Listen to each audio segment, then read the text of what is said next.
Ladies and gentlemen, welcome to another episode of Poppin' Off. I am your host, Pd PopOff. How's everybody doing out there, huh? We doing all right? Doing good? Doing great? Grand. Stupendous. Hey, hey, awesome. You know? Awesome. Yeah, we're gonna vent. We're gonna rant. We're gonna pop off a little bit. Sick of the bullshit. So, all right, hear me out. My hometown, Binghamton, New York. My hometown, Binghamton, New York. They had a fire. They had a really bad fire at the Knights Inn. The Knights Inn is a hotel, pretty big hotel, and they had a big fire. A total loss. Multiple people died. Tragic all the way around. And it was started by somebody. The intentions as to why it was started, I don't know, but it was ruled an arson. They have the suspect in custody. Just tragic all the way around. And you know what I didn't preface this with is that the motel itself houses homeless people. It houses disenfranchised people. The hotel opened up its rooms as a part of a coalition with the local government to give people who didn't have homes and who were homeless uh, a roof, a place to stay. And now these people don't have a place. And there's so many different moving parts behind this situation. I'm not going to really delve into them because, frankly, I don't know the specifics. And I'm not going to die on a hill about something I don't know about. But what I am going to delve into is the response the community had. By and large, the response the community had was amazing. People helping out, donating, things of that nature. It's great. It's great to see, right? Like, doesn't matter if you're homeless or not. Everybody deserves a little bit of humanity, a little bit of respect, right? Um, so it was good to see people helping out. And then came the bullshit. Then came the protests. And that's what I'm going to speak about. That's what I'm going to rant and rave about. Um, just so we're clear, and so I'm not mincing words, the people protesting are fucking retarded. Okay? Fucking retarded. They are literally setting up encampments around the Department of Social Services, quote unquote, protesting for, I don't know. I've asked them what they're protesting over, and they say a change of the housing crisis and of the drug epidemic. And I said, okay, no, that's cool. But what do you want them to change? What are the specifics? What are the solutions that you're bringing? We want change. And I'm like, oh, so this is what we're dealing with. Like, and then, it clicked. I'm like, oh, so this is what we're dealing. We're dealing with people who are just mad and they're protesting, but they're not bringing any actual, like, feasible or reasonable solutions. They're just setting up encampments around DSS being a public nuisance, writing on local government property, setting up tents, shitting in the street, making it fucking San Francisco. And it's disgusting behavior. It's disgusting behavior. I get it. People are upset. People are mad. One of the biggest things that they're challenging is the idea that the housing market in Binghamton, New York is an unfair advantage because it caters towards the students that are attending Binghamton University. And they are correct. They are absolutely correct. They say that there's no nice places to live. There's no affordable places to live because all the affordability and the market is out of their pricing. And they're correct. I'm not arguing that. What I will say is the lifeblood of Binghamton is and always has been the hospitals and the school. That is what that area is for. The hospitals and the school. Always. It's always been an industrial town ever since fucking the shoe factories of EJ's. That town was built on people who worked to prosper. And it still is. It's caught up with modern times, but it's still a business. And I think these people are mad for the wrong reasons.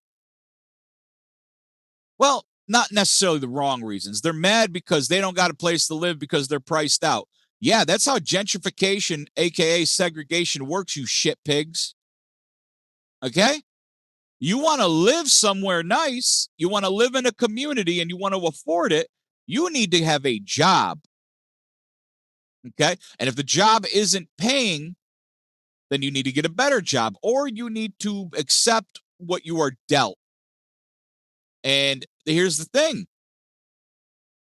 Binghamton is surrounded by a lot of fucking delusional liberal fucking retards. They're also surrounded, there's quite a bit of delusional fucking right-wing retards. But more so liberal retards who think that they should just have everything handed to them, that the government should just give them everything and cater to their ever beck and call. That's not how life works. That's not how a society works. It's not how this works.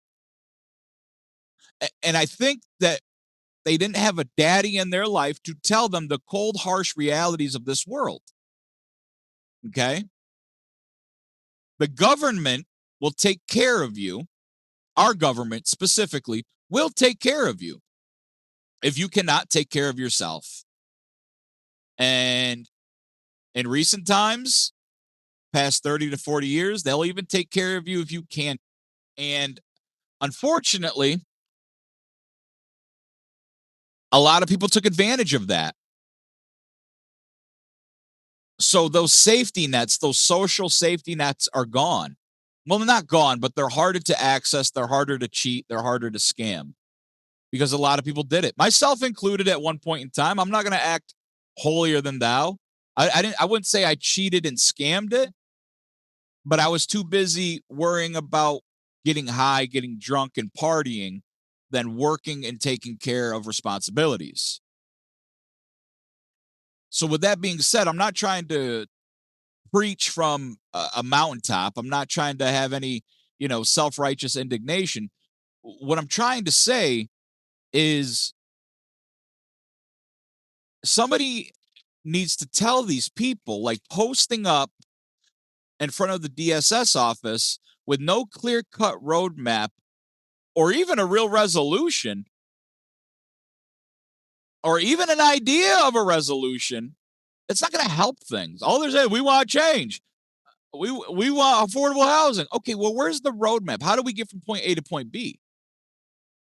You're fucking retarded, okay? Binghamton is not going to change the course of its trajectory to cater to a few hundred shitbags. They're just not going to. I get it. It's not fair. It's not fair that affordable housing isn't there for everybody. But we don't live in a socialist fucking economy. Okay?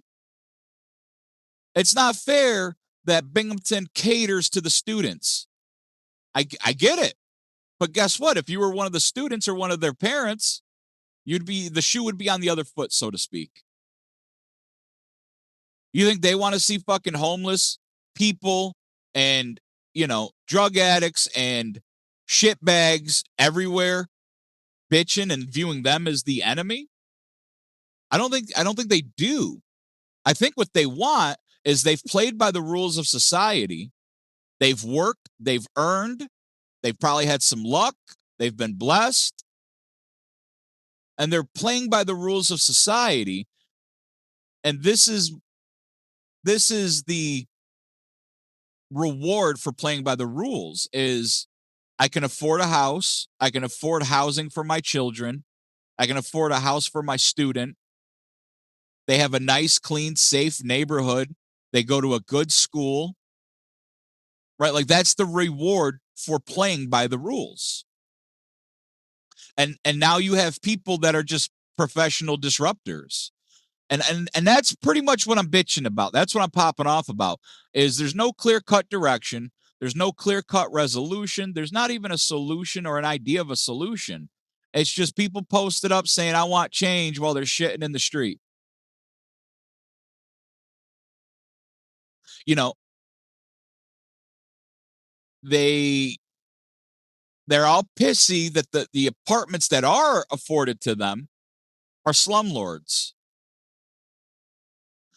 They're pissy that the Knights Inn hotel that burned down wasn't kept up to code and wasn't this, that, and the third.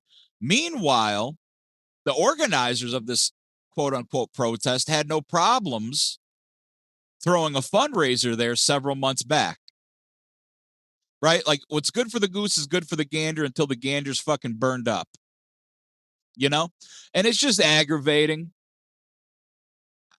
It's just aggravating because it's an eyesore. These are the dredges of society, and they view everybody as the opposition. If you don't agree with them, you're the opposition, and you're a fascist, and you're a Nazi, and you're this, and you're that, and it's just like, no, I'm not. But I play by the rules. I play by the rules because at a young age, I learned the system is in place for a reason.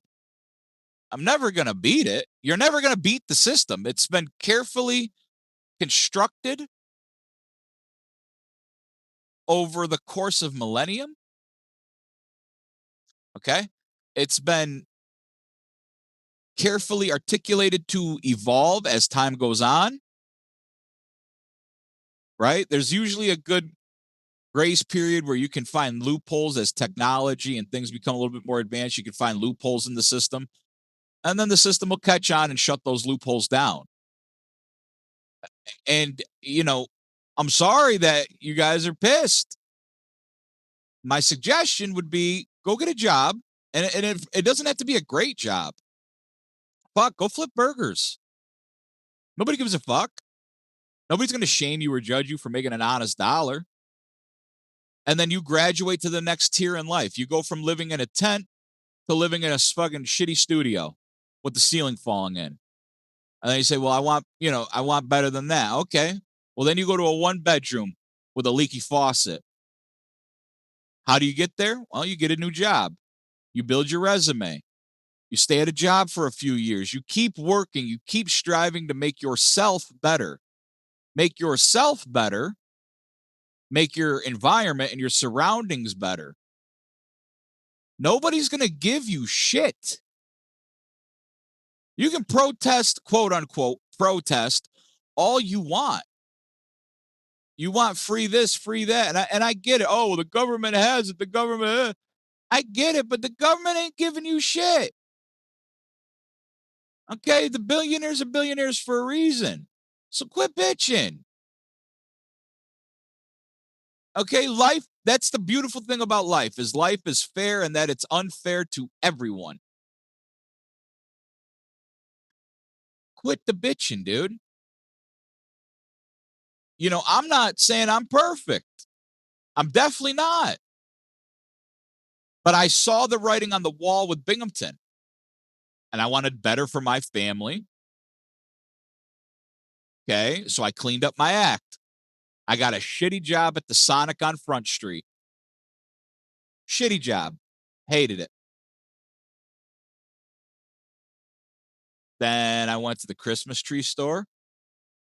And then while cleaning my act up, and then I decided, you know what? I'm going to go to school to become a phlebotomist. I went to school. I got a grant from Vested. I believe it's called Access now, through Binghamton, and I became a phlebotomist through BOCES. And then I decided, you know what? This isn't paying enough. I went back to school and got a commercial driver's license. Okay. And here I am now living in North Carolina with a house, 2 dogs, 2 cats, a new car, nice house. Right? Like there's a lot of other things that happened in between those steps. I don't want you to just make it seem like it was that easy, because it fucking wasn't. There was a lot of stress. There was a lot of mental health days. Okay. But I never once quit. I never once quit and said, fuck it. I'm going to DSS and I'm going to throw a tantrum like a child. Because it was instilled at me in a young age that nobody is going to do a goddamn thing for you. And if they do, you are their slave. Proof is in the pudding with fucking the government, right? You get your food stamps, you get your welfare, you get your Medicaid, but you got to show up. You got to go to workforce. You got to sign in. You got to clock in. You got to show your hours of service. And then you only get a little bit. You get what they're willing to give you. Like, it might seem cool, but fuck that. I want more than that. If I'm going to put the time and the effort in, I want my just due. And this isn't a broad, I know this sounds like a broad sweeping generalization, and it's not meant to be. I know not everybody, listen, everybody has their own reasons for being homeless. Everybody has their own things, whether it's mental illness, addiction. I get it. But there were certain steps you have to take if you want better. The first thing starts with you. If your mental health is fucked, you need to prioritize your mental health and use the government and use those resources to your advantage like I did. Mental health and addiction go hand in hand, and that's what I did. And then you take it one step at a time, one tier at a time, and you just keep trudging. All right? Sitting around a fucking encampment, shitting in the streets, bitching at people you don't know that have nothing to do with it, that's not the way, man. Nobody's discriminating against you. I get it. It's like I've said it a million times. I get it. It sucks that they're catering to the school. But guess what? The government is a business. Your local government is a business. The system itself is a business. I don't know how many times I need to tell you fucking idiots that it is a business. You don't have to agree. You don't have to respect it. You don't have to like it. You just have to accept it. It is a business. Proof in the pudding. They cater to the students. Why do they cater to the students? Because there's big money that comes from mommy and daddy's credit cards to send those kids to BU. There is big money in grants and anonymous donors that go to BU and the surrounding areas. The kids come to BU. Guess where the kids go? Guess where they shop? They stimulate the economy. Okay? Guess what else happens? Kids get drunk. Kids speed. Kids get DWIs. Kids get in fights. Okay. Cops come in. Guess what the cops do? They write tickets. They put them in jail. Guess what that all does? That garners money. You get a ticket, you're paying the city, the county, whatever. You're paying them. You go to jail. Guess what you're paying? It's all profitable. Like that's really all it is. It's designed to make money. Same with the hospital. You go to Binghamton, Johnson City, Vestal, UHS is taking over that landscape. Why? Because it's big business. As long as people are sick and fucking dying, they're in business. As long as people are going to school and they're coming out and they're working for that business, it's all money. That is literally how a society and a civilization works. Even back in the caveman days when there was no money, there was something that had value, right? They all worked around a common goal, which was that thing that had value. If you didn't play by the rules, you got fucking excommunicated, you got ostracized, you got exiled. Off you go. And that's all this really is it's an exile. If you're not able to contribute to your society that you live in, you got to go. Don't watch you here. And let me rephrase that. It's not even that we don't want you here. It's that you don't deserve to be here. And I know that's pretty harsh language for some of you fucking liberal fucking soys to hear, okay? But you don't deserve to be here. If you're not paying the taxes, if you're not going and working, if you're not providing and you're not doing things to make your community better, I don't want you in my community, and you don't deserve to be with the rest of us who are trying to make our community better. You go to the fucking north side at the old Kmart and you set up shop there. And I know it sounds harsh, and it is harsh, but it's the truth. Not a lot of people want to speak the truth because they're scared that they're going to be ostracized or they're going to be fucking persecuted for their opinions. I don't give a fuck. I don't live there anymore. I say what I want. Shit, I said what I want when I lived there, and guess what? People agreed with me. People are scared of being persecuted, ostracized, and exiled by their own community for having an opinion. Fucking sissies.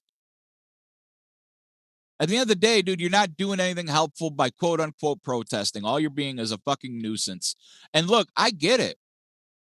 Okay? At this stage in the game, I think I figured it out to a degree. I think that there is fellowship, and I think that there is camaraderie, and I think that there is a sense of their own community within that group of protesters. Because, I go on the Facebook and I see the pictures, and I'll be good goddamn. It's the same faces that I've seen at other protests for the Black Lives Matter, for the No Kings, for this housing crisis, for the big pharma shit. It's kind of amazing to me. And that's when I was like, well, I don't necessarily believe in coincidence. Let's add this all together. I don't think they're paid. Actually, I'm pretty firm they're not paid. I think it's a community of people who are just angry. They're angry at their lives. They're angry at the way that their lives have turned out. They're angry that they're just angry. They're miserable people, and they need something or somebody, an institution, a person, a thing. They need that to blame. Because when they blame that thing, that institution, that person, that place, right, it takes the spotlight off of them and their shortcomings and what they have not done or what they have done that led them to the place that they're at. Like, I'm not joking. I look on the Facebooks and I see the pictures, and I see, like, not even exaggerating, like 7 people that I've seen in other protest pictures. And I'm like, oh, so you don't even necessarily believe in the cause. Maybe you do. You're just there to be angry. You're just there to place blame and deflect and hide behind the blame. Because that's the beautiful thing about blame, right? Is it offers a shield. It offers a place of protection. It offers a place to hide so that you don't have to take any responsibility whatsoever. You can just blame everything else and everybody else. And they should have did this. And this is why I can't succeed. This is why I can't live. This is why, et cetera, et cetera. And I'm sorry, I don't agree with that. I did for a long time. And guess what? It led me nowhere but misery. And then one day I looked back and I said, you know what? Nobody's in control of my destiny but me. The way I move, the way I respond, the way I react, the way I behave.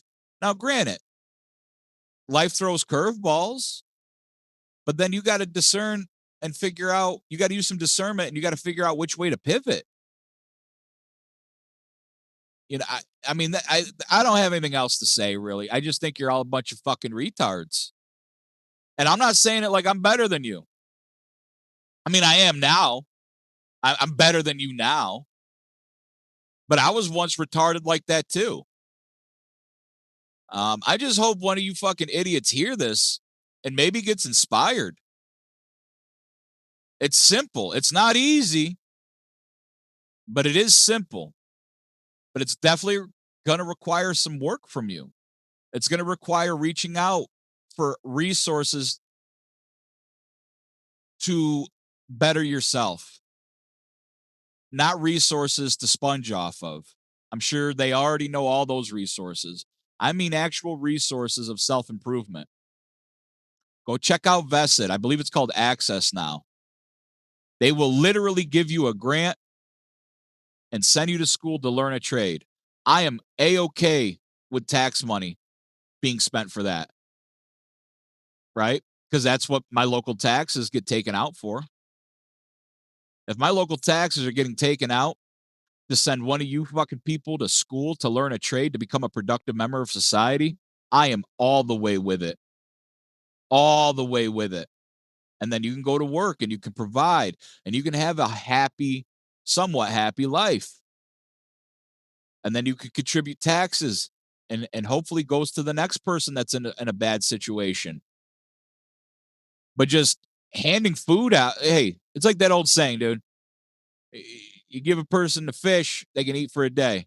You teach them how to fish, they can eat for the rest of their lives, man. That concludes it.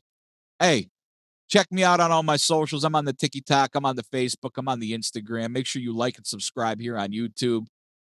You know, you might not have heard what you wanted to hear, but you probably heard what you needed to hear. Off you go.